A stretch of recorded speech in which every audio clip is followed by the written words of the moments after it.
Ravenswood Mansion stood like a silent sentinel on the outskirts of San Francisco, its ivy-clad facade and looming turrets casting long shadows over the manicured lawns. Built in the late 1800s by the industrialist Jonathan Ravenswood, the mansion had a storied history, one marked by tales of tragedy, mystery, and, more recently, the eerie whispers of ghostly apparitions. It was this grand but foreboding estate that would soon become the epicenter of a chilling crime. The Whittaker family had owned Ravenswood for the past 3 decades. Jonathan Whittaker, the current head of the family, was a 58-year-old real estate mogul known for his philanthropic endeavors and a penchant for historical preservation. His wife, Eleanor Whittaker, was a 55-year-old former socialite who had transitioned into a role as a community organizer and advocate for historical conservation. They had 2 children, Amelia, a 27-year-old environmental scientist who had recently returned to San Francisco after completing her graduate studies abroad, and David, a 24-year-old aspiring artist struggling to make his mark in the competitive art world. The Whittaker family was hosting an elaborate soiree in celebration of the mansion's centennial, inviting prominent guests from San Francisco's elite circles. The evening was meant to be a grand affair, filled with elegant dining, lively conversation, and live music. The mansion, lit by countless chandeliers and adorned with luxurious decor, was the epitome of opulence. Yet, beneath the surface of this glamorous event, an undercurrent of tension ran through the air, a tension that would soon erupt into violence. Jonathan Whittaker, a man with a commanding presence and a sharp intellect, had been preoccupied in the weeks leading up to the party. His interest in the mansion's history had become an obsession. He had been researching the estate's past with the help of a historian and archivist, seeking to unearth the truth behind a series of unsolved disappearances that had occurred over the years. His findings had been disturbing, suggesting that these disappearances were not mere coincidences but possibly linked to a hidden agenda of those who had come before him. On the night of the party, as the guests mingled in the grand ballroom and sipped champagne, Jonathan withdrew to his study, a room lined with dark wood paneling and filled with the scent of old leather and ink. He had taken with him a stack of documents and a few old photographs that he planned to review. His wife, Eleanor, had noticed his preoccupation but attributed it to the stress of the event. Around midnight, a loud commotion disrupted the festivities. The music abruptly stopped, and a piercing scream echoed through the mansion. Guests and staff rushed to the source of the disturbance, finding the study door ajar, and Jonathan Whittaker slumped over his desk, lifeless and covered in blood. The room was in disarray, papers scattered, and the heavy mahogany desk smeared with dark crimson stains. The scene was one of chaos and horror, with no immediate signs of forced entry or struggle outside of the study itself. Detective Laura Benson, a seasoned investigator with the San Francisco Police Department, was called to the scene. At 42 years old, she was known for her tenacity and keen observational skills. Laura had a reputation for solving some of the city's most complex cases, and the murder at Ravenswood Mansion promised to be one of the most challenging yet. As she arrived at the mansion, the first light of dawn was beginning to break through the night sky, casting a cold, gray hue over the estate. Laura began her investigation by interviewing the family members and guests present at the party. Eleanor Whittaker was visibly shaken, her face pale and eyes red from crying. She explained that Jonathan had been acting strangely in recent weeks but had not shared the details of his concerns. Amelia and David were equally distraught, though each reacted differently. Amelia was stoic and focused, while David appeared disoriented and emotionally fragile. The guests, a mix of high-profile business people, socialites, and local celebrities, provided various accounts of the evening's events. Some had seen Jonathan retreat to his study, while others reported that he had been seen arguing with a few individuals earlier in the evening. The staff, including the housekeeper, butler, and caterers, were questioned as well, but none could offer definitive insights into the events leading up to the murder. As Laura reviewed the scene, she noted several peculiarities. The study, though a mess, did not exhibit signs of forced entry or significant struggle. The documents scattered around the room seemed to contain old research and personal notes, with some papers showing recent annotations. There were also a few family photographs among the mess, which seemed to have been hastily moved. Laura's initial observations suggested that the murder might have been motivated by something more than a simple robbery or personal grudge. The focus on the historical research and the lack of obvious motive from the immediate family hinted at a deeper, more intricate puzzle. The mansion's storied past, filled with tales of unexplained disappearances and dark secrets, seemed to be an essential piece of this complex case. The investigation into Jonathan Whittaker's murder was only beginning, and the mansion's shadows held many secrets yet to be revealed. Detective Laura Benson knew that uncovering the truth behind the crime would require unraveling the history of Ravenswood Mansion and the hidden agendas of those who had crossed Jonathan's path. The case was poised to delve into a labyrinth of intrigue, betrayal, and long-buried secrets, setting the stage for a dramatic and unsettling revelation. The sun rose over San Francisco, casting a stark light on the grandeur of Ravenswood Mansion. The once illuminated estate now appeared subdued and solemn, its shadows lengthening as Detective Laura Benson began her meticulous investigation. She had spent the previous night gathering initial evidence and speaking with the immediate witnesses. Now it was time to dig deeper into the history of the mansion and the lives intertwined with its dark legacy. Laura started her day with a thorough examination of the study where Jonathan Whittaker had been found dead. The room was still sealed off, with uniformed officers stationed to preserve the integrity of the crime scene. The detective donned her gloves and entered the study, where forensic teams had begun their work. The room, with its rich mahogany paneling and large oak desk, was now marked by the evidence of Jonathan's final moments. The detective's eyes scanned the room, taking in the scattered papers and disturbed artifacts. Jonathan's research materials, including historical documents and old photographs, were strewn across the floor. Laura noticed a particular stack of papers that appeared to have been hastily reviewed. Among them were handwritten notes and annotations that seemed to reflect Jonathan's growing concern about the mansion's history.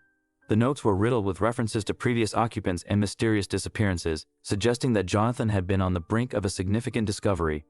One photograph caught Laura's attention. It depicted a group of people standing in front of the mansion, with Jonathan among them. The photograph was old and faded, but what stood out was a figure in the background, partially obscured but unmistakably present.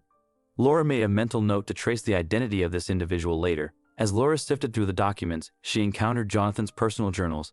The entries detailed his frustrations with his research, his increasing paranoia, and his fears about someone wanting to keep the mansion's secrets buried. His last few entries were especially disconcerting, hinting at a confrontation he anticipated but did not expect to survive. It was evident that Jonathan had been on edge in the weeks leading up to his death, a stark contrast to his public persona of a calm and collected philanthropist. The forensic team completed their preliminary analysis and confirmed that Jonathan had died from blunt force trauma. They'd also reported finding traces of an unknown substance on the desk, which they were analyzing further. Laura hoped this substance might provide additional clues about the killer's identity or the nature of the crime. Next, Laura turned her attention to the Whittaker family and their inner circle. The interviews with family members and guests had provided some insight, but there were gaps in the timeline and inconsistencies that needed to be addressed. She scheduled individual meetings with Eleanor, Amelia, and David, as well as the key guests and staff who had been present at the party. Eleanor Whittaker, the grieving widow, had been cooperative but distraught. She revealed that Jonathan had been increasingly obsessed with the mansion's history, a fact that she found unsettling but had tried to overlook.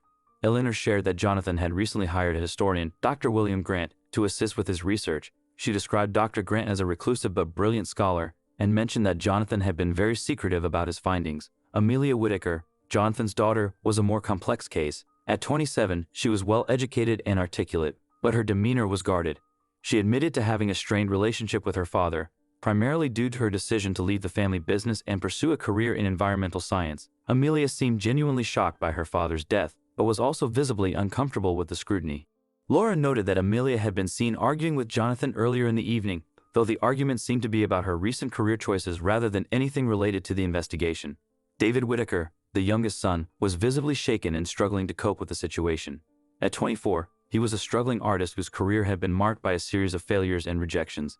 David had been a fixture in the local art scene and was known for his turbulent personal life. During the interview, he appeared nervous and evasive, providing minimal information about his whereabouts during the murder. Laura discovered that David had been involved in several altercations with Jonathan in the past, usually related to financial support and family expectations. The guests at the party were an eclectic mix of San Francisco's elite. Among them were influential business leaders, socialites, and a few notable figures from the city's cultural scene. Laura interviewed several key guests, including James Carlton, a wealthy real estate investor, and Jonathan's longtime business associate. James had been a close friend of Jonathan's, but had recently had a falling out over a business deal gone wrong. James claimed to have been engaged in a conversation with other guests during the time of the murder, but Laura found his alibi somewhat dubious. Sofia Reyes, a prominent socialite known for her charitable work and connections to high-profile families. Sofia had been seen speaking with Jonathan earlier in the evening about a potential collaboration on a charitable project. She appeared genuinely upset by Jonathan's death, but revealed that she had heard heated arguments coming from the study just before the commotion was noticed. Henry Dawson, a historian and former colleague of Jonathan's. Henry had a contentious history with Jonathan, stemming from a disagreement over the interpretation of the mansion's historical records. Henry's presence at the party was initially dismissed as coincidental, but Laura noted that his academic rivalry with Jonathan could have provided a motive. The mansion staff were also interviewed. The housekeeper, Mrs. Eliza Collins, had been employed by the Whittaker family for over a decade and was known for her discretion and loyalty. She reported having seen Jonathan in the study earlier in the evening, but had not heard any unusual noises. The butler, Mr. Harold Finch, had been responsible for managing the event and coordinating with the guests. He mentioned that Jonathan had been in a foul mood and had retreated to the study, but he had not witnessed anything suspicious. As the day progressed, Laura felt the weight of the case pressing heavily upon her. The mansion's history, with its whispered legends and unresolved disappearances, was proving to be a complex backdrop to the murder investigation. Each piece of evidence seemed to point towards a deeper conspiracy involving the mansion's past and its current occupants. Laura's next steps included following up on the leads about Dr. William Grant and the enigmatic figure in the old photograph. She planned to delve into the mansion's archives and historical records to uncover any hidden connections that might shed light on Jonathan's murder. The investigation was taking shape, but the true nature of the crime and the identities of those involved remained shrouded in darkness. The secrets of Ravenswood Mansion were far from fully revealed, and Laura knew that uncovering them would be key to solving the mystery and bringing Jonathan Whittaker's killer to justice. Detective Laura Benson spent the following days immersed in the labyrinthine history of Ravenswood Mansion and the complex lives of its inhabitants. With each passing hour, the case seemed to reveal deeper layers of deception and intrigue. The clues were starting to fit together, but the full picture remained elusive. It was clear that Jonathan Whittaker's murder was tied to something far more sinister than an isolated act of violence. Laura began by re-examining Jonathan Whittaker's personal journals and research documents. She noticed that his notes had become increasingly cryptic, indicating that he had stumbled upon something that both intrigued and terrified him. His last entries mentioned an old ledger that detailed financial transactions and personal records of previous occupants of the mansion. Laura realized that this ledger might hold the key to understanding the connection between the mansion's dark history and Jonathan's murder. In her quest to find this ledger, Laura spoke with the mansion's staff once more. Mrs. Eliza Collins, the housekeeper, recalled that Jonathan had recently requested access to the mansion's old archives, which were kept in a dusty, rarely visited room in the mansion's attic. Laura and her team scoured the attic, finding the ledger along with various old documents, photographs, and correspondences. The ledger, while faded and fragile, contained detailed records of financial transactions and personal dealings from the late 1800s and early 1900s. Laura noticed several entries that matched the dates of previous disappearances and peculiar financial activities. These entries seemed to indicate that Ravenswood Mansion had been used for illicit purposes long before the Whittakers acquired it. Among the documents, Laura found a series of correspondences between individuals who were members of a secret society known as the Veil. This society, operating in the late 19th and early 20th centuries, had been involved in various criminal activities, including blackmail, extortion, and even murder. The members of the Veil had used the mansion as a base of operations and a place to hide their illicit gains. Jonathan's research had likely led him to discover this hidden history, and he had been preparing to expose it. Laura's investigation into the Veil's historical records revealed that several prominent families, including the Whittakers, had been involved in attempts to uncover or hide these secrets over the years. The connections between the Veil and the mansion's earlier occupants were undeniable, suggesting that the society's influence had persisted long after its apparent dissolution. The breakthrough came when Laura found a connection between the Veil and some of the current mansion residents and guests. Dr. William Grant, the historian hired by Jonathan, was revealed to have a hidden agenda. Laura discovered that Grant had been conducting his own research on the Veil and had a personal interest in the mansion's secrets.